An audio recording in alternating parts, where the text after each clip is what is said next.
ಎಲ್ರಿಗೂ ನಮಸ್ಕಾರ. Share marketing Kannada ಚಾನಲ್ಗೆ ನಿಮಗೆ ಸ್ವಾಗತ. ಜೂನ್ 29ರ ಮಾರ್ಕೆಟ್ ಅಪ್ಡೇಟ್ನ ಅಬ್ಸರ್ವ್ ಮಾಡೋದಾದರೆ ಮಾರ್ಕೆಟ್ನಲ್ಲಿ ಇವತ್ತು ವೀಕ್ನೆಸ್ ನೋಡೋದಕ್ಕೆ ಸಿಕ್ಕಿದೆ.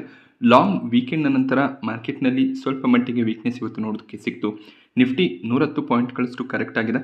24,000 ಲೆವೆಲ್ನ ಕೆಳಗಡೆ ನಿಫ್ಟಿ ಕ್ಲೋಸಿಂಗನ್ನು ಕೊಟ್ಟಿದೆ.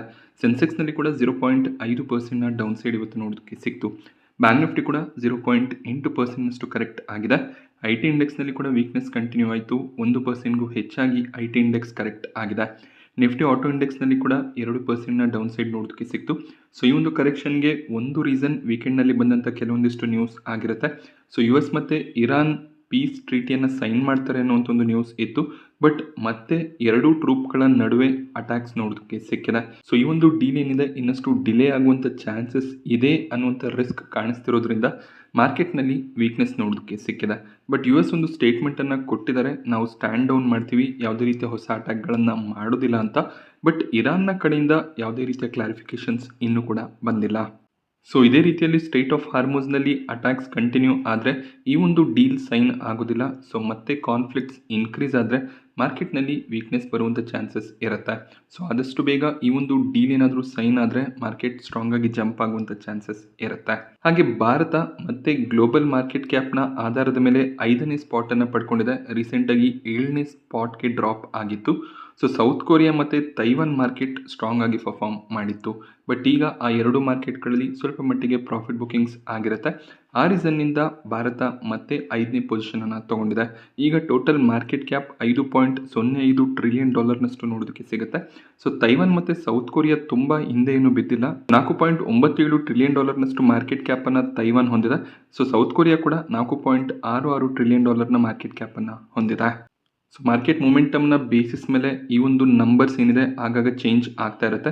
ಸೊ ಭಾರತದ ಮಾರ್ಕೆಟ್ನಲ್ಲಿ ಇನ್ನೂ ಹೆಚ್ಚಿನ ಕಂಪನಿಗಳ ಲಿಸ್ಟಿಂಗ್ ಆಗ್ತಾ ಹೋದಾಗ, ಎಕ್ಸಾಂಪಲ್ಗೆ ದೊಡ್ಡ ದೊಡ್ಡ ಕಂಪನೀಸ್ ಜಿಯೋ, NSE ಇದೆಲ್ಲ ಲಿಸ್ಟ್ ಆಗ್ತಾ ಹೋದಾಗ ನಮ್ಮ ಮಾರ್ಕೆಟ್ನಲ್ಲಿ ಲಿಸ್ಟ್ ಆದಂಥ ಸ್ಟಾಕ್ಗಳ ಸಂಖ್ಯೆ ಇನ್ಕ್ರೀಸ್ ಆಗುತ್ತೆ. ಹಾಗೆ ಮಾರ್ಕೆಟ್ ಕ್ಯಾಪ್ ಕೂಡ ಸ್ಟ್ರಾಂಗ್ ಆಗಿ ಇನ್ಕ್ರೀಸ್ ಆಗುತ್ತೆ. ಹಾಗೆ ನಮ್ಮ ಮಾರ್ಕೆಟ್ ಸ್ಟ್ರಾಂಗ್ ಆಗಿ ಪರ್ಫಾರ್ಮ್ ಮಾಡ್ತಾ ಹೋದರೆ ನಾವು ಆ ಒಂದು 5ನೇ ಪೊಸಿಷನನ್ನು ರಿಟೈನ್ ಮಾಡಿಕೊಂಡು ಹೋಗ್ಬೋದಾಗುತ್ತೆ. ನಿಫ್ಟಿ ಟಾಪ್ ಗೇನರ್ಸ್ ಮತ್ತು ಲೂಸರ್ಸನ್ನು ಅಬ್ಸರ್ವ್ ಮಾಡಿದಾಗ Max health care top gainer ಆಗಿತ್ತು. 2.5% ಜಂಪ್ ಸ್ಟಾಕ್ ಪ್ರೈಸ್ನಲ್ಲಿ ನೋಡೋದಕ್ಕೆ ಸಿಕ್ಕಿದೆ. Coal India, doctor Reddy's lab ಕೂಡ ಸ್ಟ್ರಾಂಗ್ ಆಗಿ ಟ್ರೇಡ್ ಆಗಿದೆ. ಸೊ ಡಾಕ್ಟರ್ ರೆಡ್ಡಿಸ್ ಲ್ಯಾಬ್ನ ಮೊಮೆಂಟಮ್ ಸ್ಟ್ರಾಂಗ್ ಆಗಿ ಕಾಣಿಸ್ತಿದೆ. ಎಟರ್ನಲ್ ಮತ್ತು ಟ್ರೆಂಟ್ ಕೂಡ ಇವತ್ತು ಸ್ಟ್ರಾಂಗ್ ಆಗಿ ಪರ್ಫಾರ್ಮ್ ಮಾಡಿದೆ. ಟಾಪ್ ಲೂಸರನ್ನು ಅಬ್ಸರ್ವ್ ಮಾಡಿದಾಗ Kotak Mahindra bank top loser ಆಗಿತ್ತು. 3%ಗೂ ಹೆಚ್ಚಿನ ಕರೆಕ್ಷನ್ ನೋಡೋದಕ್ಕೆ ಸಿಕ್ಕಿದೆ. ಇದಕ್ಕೆ ರೀಸನ್ ಕೋಟಕ್ ಮಹೀಂದ್ರಾ ಬ್ಯಾಂಕ್ನ CEO ತಮ್ಮ ಒಂದು ಪೊಸಿಷನನ್ನು ಕಂಟಿನ್ಯೂ ಮಾಡಲ್ಲ ಅನ್ನುವಂಥ ಒಂದು ನ್ಯೂಸ್ ನೋಡೋದಕ್ಕೆ ಸಿಕ್ಕಿದೆ. ಸೊ ಜನವರಿ 1, 2024ಕ್ಕೆ ಇವರು CEO ಆಗಿ ಅಪಾಯಿಂಟ್ ಆಗಿದ್ದರು. ಇವರ ಒಂದು ಟರ್ಮ್ ಡಿಸೆಂಬರ್ 31, 2026ಕ್ಕೆ ಮುಗಿಯುತ್ತೆ.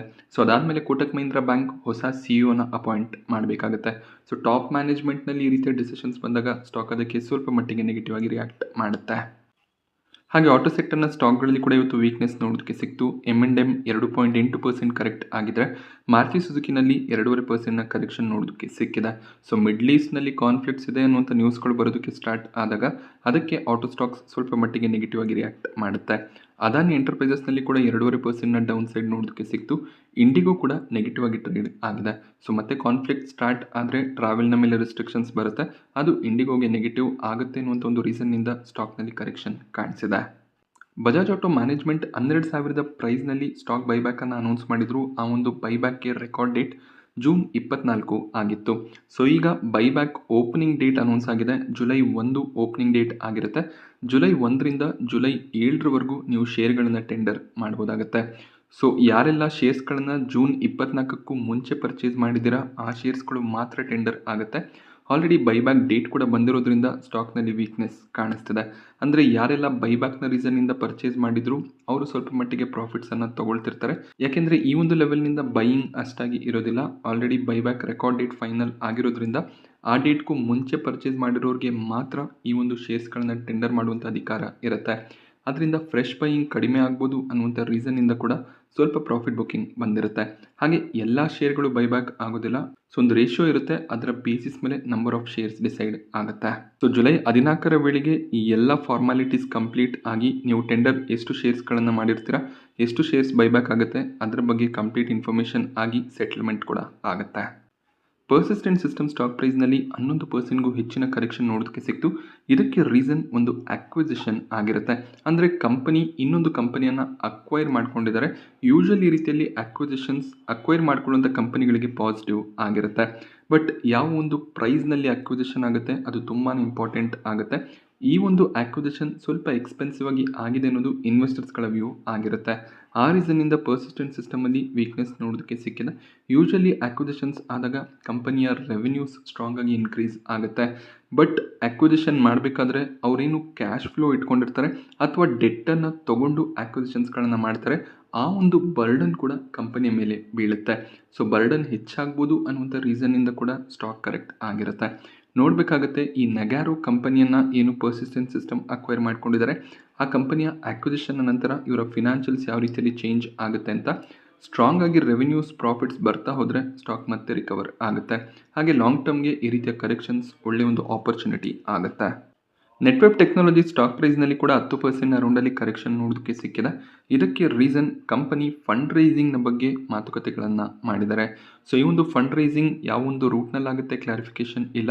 ಸೊ ಯೂಶಲಿ ಫಂಡ್ ರೈಸಿಂಗ್ ಆದಾಗ ಈಕ್ವಿಟಿ ಮೂಲಕ ಆದರೆ ಮಾರ್ಕೆಟ್ ಪ್ರೈಸ್ ಏನಿರುತ್ತೆ ಅದಕ್ಕಿಂತ ಕಡಿಮೆ ಪ್ರೈಸ್ನಲ್ಲಿ ಶೇರ್ಸ್ಗಳನ್ನು ಇಶ್ಯೂ ಮಾಡ್ತಾರೆ. ಆ ರೀಸನ್ನಿಂದ ಕೂಡ ಸ್ವಲ್ಪ ಮಟ್ಟಿಗೆ ಸೆಲ್ಲಿಂಗ್ ಪ್ರೆಷರ್ ಬಂದಿರುತ್ತೆ. ಸೊ AI ರಿಲೇಟೆಡ್ ಅಥವಾ ಡೇಟಾ ಸೆಂಟರ್ ರಿಲೇಟೆಡ್ ಸ್ಟಾಕ್ಗಳಲ್ಲಿ ಇವತ್ತು ಸ್ವಲ್ಪ ವೀಕ್ನೆಸ್ಸೇ ಇತ್ತು. ಅದರ ಒಂದು ಇಂಪ್ಯಾಕ್ಟ್ ಕೂಡ ಆ್ಯಡ್ ಅಪ್ ಆಗಿದೆ. ಆಸ್ಟ್ರಾಲ್ ಲಿಮಿಟೆಡ್ ಸ್ಟಾಕ್ ಪ್ರೈಸ್ನಲ್ಲಿ ಕೂಡ 8% ಕರೆಕ್ಷನ್ ನೋಡೋದಕ್ಕೆ ಸಿಕ್ತು. ಇದಕ್ಕೆ ರೀಸನ್ ಕಂಪನಿ ತಮ್ಮ ಬಿಸ್ನೆಸ್ಸನ್ನು ಡಿಮರ್ಜ್ ಮಾಡಬೇಕು ಅಂತ ಇದ್ದಾರೆ. ಸೊ ಕೆಮಿಕಲ್ ಬಿಸ್ನೆಸ್ ಡಿಮರ್ಜ್ ಆಗುತ್ತೆ. ಸೊ ಈಗಿನ ಕಂಪನಿ ಆಸ್ಟ್ರಾಲ್ ಇದೆ, ಅದು ಕೇವಲ ಅಡೆಸಿವ್ ಬಿಸ್ನೆಸ್ ಹಾಗೆ ಮಿಕ್ಕಿರುವಂಥ ಸಣ್ಣ ಪುಟ್ಟ ಬಿಸ್ನೆಸ್ ಅಥವಾ ಪೇಂಟ್ ಬಿಸ್ನೆಸ್ ಏನಿದೆ ಅದನ್ನು ಹ್ಯಾಂಡಲ್ ಮಾಡ್ತಾರೆ. ಸೊ ಕೆಮಿಕಲ್ ಬಿಸ್ನೆಸ್ ಒಂದು ಸ್ಟ್ರಾಂಗ್ ರೆವೆನ್ಯೂ ಜನರೇಟರ್ ಆಗಿತ್ತು. ಆ ಒಂದು ಬಿಸ್ನೆಸ್ ಸಪ್ರೇಟ್ ಆದಾಗ ಕೆಮಿಕಲ್ ಬಿಸ್ನೆಸ್ ಸ್ಟ್ರಾಂಗ್ ಆಗಿ ಪರ್ಫಾರ್ಮ್ ಮಾಡುತ್ತೆ. ಬಟ್ ಈ ಮಿಕ್ಕಿರುವಂಥ ಬಿಸ್ನೆಸ್ ಏನಿದೆ ಅದರ ಮೇಲೆ ಇಂಪ್ಯಾಕ್ಟ್ ಬರುವಂಥ ಚಾನ್ಸಸ್ ಇರುತ್ತೆ. ಆ ರೀಸನ್ನಿಂದ ಸ್ಟಾಕ್ನಲ್ಲಿ ವೀಕ್ನೆಸ್ ನೋಡೋದಕ್ಕೆ ಸಿಕ್ಕಿದೆ. ಇನ್ನೂ ಕೂಡ ಡಿಮರ್ಜರ್ ಆಗಬೇಕಾಗಿದೆ. ಇದಕ್ಕೆ ಸಾಕಷ್ಟು ಸಮಯ ಕೂಡ ಆಗುತ್ತೆ. ಸೊ ಯಾರು ಆಸ್ಟ್ರಾಲ್ ಶೇರ್ಸ್ಗಳನ್ನು ಓನ್ ಮಾಡ್ತಿದ್ದೀರಾ 1:1 ರೇಷೋನಲ್ಲಿ ಕೆಮಿಕಲ್ ಸೆಕ್ಟರ್ನ ಸ್ಟಾಕ್ ಕೂಡ ನಿಮಗೆ ಕ್ರೆಡಿಟ್ ಆಗುತ್ತೆ.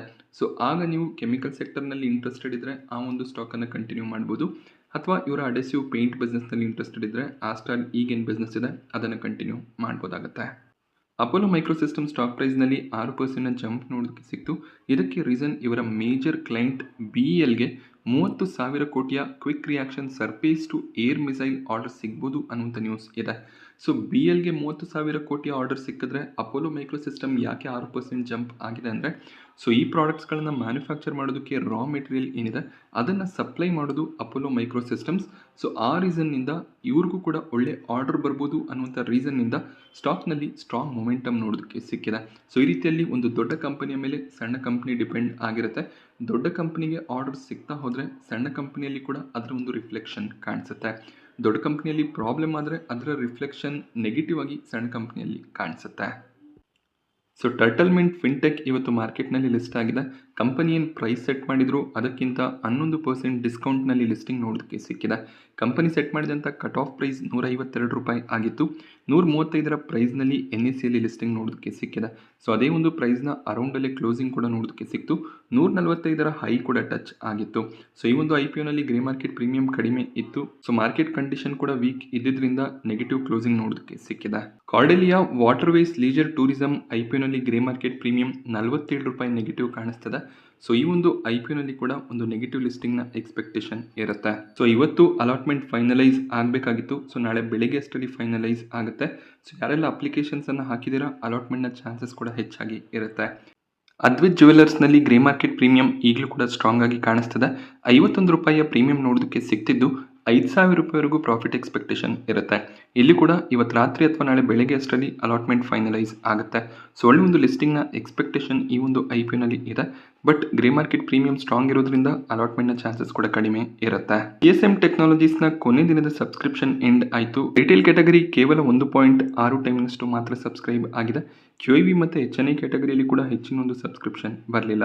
ಆ ರೀಸನ್ನಿಂದ ಪ್ರೀಮಿಯಂ 0 ಆಗಿದೆ. ಇಲ್ಲೂ ಕೂಡ ಒಂದು ಫ್ಲಾಟ್ ಅಥವಾ ನೆಗೆಟಿವ್ ಲಿಸ್ಟಿಂಗ್ನ ಎಕ್ಸ್ಪೆಕ್ಟೇಷನ್ ಇರುತ್ತೆ. ಇವತ್ತು ಆಸ್ತಾ ಸ್ಪೈನ್ಟೆಕ್ಸ್ನ IPO ಸಬ್ಸ್ಕ್ರಿಪ್ಷನ್ಗೆ ಓಪನ್ ಆಯಿತು. ಸೊ ಈ ಒಂದು ಕಂಪನಿ ಕಾಟನ್ ಅಥವಾ ಯಾನ್ ರಿಲೇಟೆಡ್ ಮ್ಯಾನುಫ್ಯಾಕ್ಚರಿಂಗ್ ಅನ್ನು ಮಾಡುವಂಥ ಕಂಪನಿ ಆಗಿರುತ್ತೆ. ಸೊ ಮೊದಲನೇ ದಿನ QAB ಕ್ಯಾಟಗರಿ HNI ಕ್ಯಾಟಗರಿಯಲ್ಲಿ ಒಳ್ಳೆ ಒಂದು ಸಬ್ಸ್ಕ್ರಿಪ್ಷನ್ ಬಂದಿದೆ. ರಿಟೇಲ್ ಕ್ಯಾಟಗರಿ ಕೂಡ 0.45 ಟೈಮ್ ಸಬ್ಸ್ಕ್ರೈಬ್ ಆಗಿದೆ. ಸೊ ಗ್ರೇ ಮಾರ್ಕೆಟ್ ಪ್ರೀಮಿಯಂ ₹6 ಕಾಣಿಸ್ತಿದೆ. ಕೇವಲ 600ರಿಂದ 700 ಪ್ರಾಫಿಟ್ನ ಎಕ್ಸ್ಪೆಕ್ಟೇಷನ್ ಇರುತ್ತೆ. ಕೊನೆ ದಿನದವರೆಗೂ ವೆಯ್ಟ್ ಮಾಡಿ, ಇನ್ನೂ 2 ದಿನದ ಸಮಯ ಇರುತ್ತೆ. ಸೊ ಒಳ್ಳೆ ಒಂದು ಪ್ರೀಮಿಯಮ್ಸ್ ಇದ್ದರೆ ಮಾತ್ರ ಅಪ್ಲಿಕೇಶನ್ಸನ್ನು ಹಾಕ್ಬೋದು, ಇಲ್ಲ ಅಂದರೆ ಅವಾಯ್ಡ್ ಮಾಡೋದೇ ಬೆಟರ್ ಡಿಸಿಷನ್ ಆಗಿರುತ್ತೆ. ನಾನಿವತ್ತು ನಿಮಗೆ ಮಾರ್ಕೆಟ್ನ ಬಗ್ಗೆ ತಿಳಿಸ್ಕೊಟ್ಟಂಥ ಇನ್ಫಾರ್ಮೇಷನ್ ಇಷ್ಟ ಆದರೆ ವಿಡಿಯೋನ ಲೈಕ್ ಮಾಡಿ. ಇದೇ ರೀತಿಯ ಮಾರ್ಕೆಟ್ ಅಪ್ಡೇಟ್ಸ್ಗಳಿಗೆ ಚಾನಲ್ನ ಸಬ್ಸ್ಕ್ರೈಬ್ ಮಾಡ್ಕೊಳ್ಳಿ. Thank you friends.